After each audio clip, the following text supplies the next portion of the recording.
Pag-usapan pa natin ang tin-exercise kasama si Mobile Journal Denise Valdesancho. Talagang pinalusot nila yan, Oo, tinikling at Paps. exercise. Witty.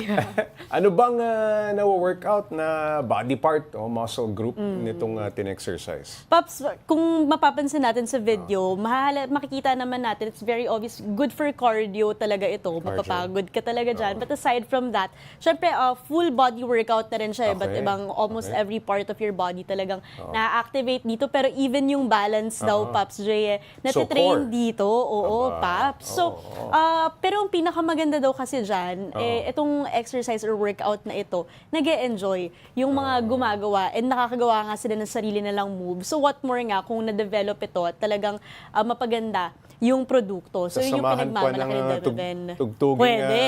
Pwede, Paps, no? Parang mga... Pilipino? Oo. Pero pwede, yung mga ginagamit Tinikling na. talaga. Oo, Oo. Paps. Okay, nakwento mo na kung ano ang naging inspirasyon sa likod ng tin-exercise. Pero ano bang technical expertise meron niyang founder na si Demeven Quirino para magawa niya ang exercise machine na ito? Pops, kwento sa akin ni Demeven, talagang he's always been into challenges, into developing, into solving problems. And this is one of yung mga kumbaga ito yung naging Produkto ng kanyang pagiging malikot ang problem. isip. Oo. Kasi ang kinaganda nito nung gumagawa siya, katulong niya mismo yung anak niya.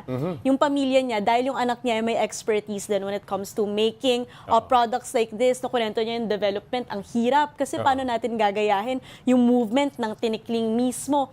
And tinulungan siya ng anak niya para doon silang gumagawa ng Lego. And ngayon, actually, gumawa na siya ng sarili niyang ng page, talagang activity, lifestyle to actually develop tin-exercise. So, talagang it actually took them as a group to develop and hopefully nga, Paps, na ma-commercialize na by the end of the year. Yun yung target nila Sana dyan. gumamit na rin siya ng kawayan. Ito si Demeven, ano? Dahil kawayan talaga. Para kumpleto. Para Pinoy na Pinoy. Okay, may plano bang gumawa, Denise, ng iba pang fitness device na base sa mga sayaw o kaya larong Pinoy itong sina Demeven?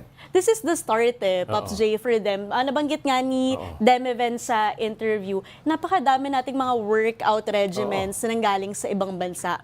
This is the first time from the Philippines na based on, actually, part of our tradition, our Magaling, culture. oo. So, sa ngayon, they're focusing, Pops, sa pagpapaganda, pagdevelop pa ng product, at tinitingnan muna nila yung safety. They're perfecting the prototype, adding more features para ma-commercialize, not just in the Philippines, but actually, sana makilala siya worldwide as an actual workout, as an actual exercise. Ayun, maraming salamat, Mobile Journal Denise Valdesancho.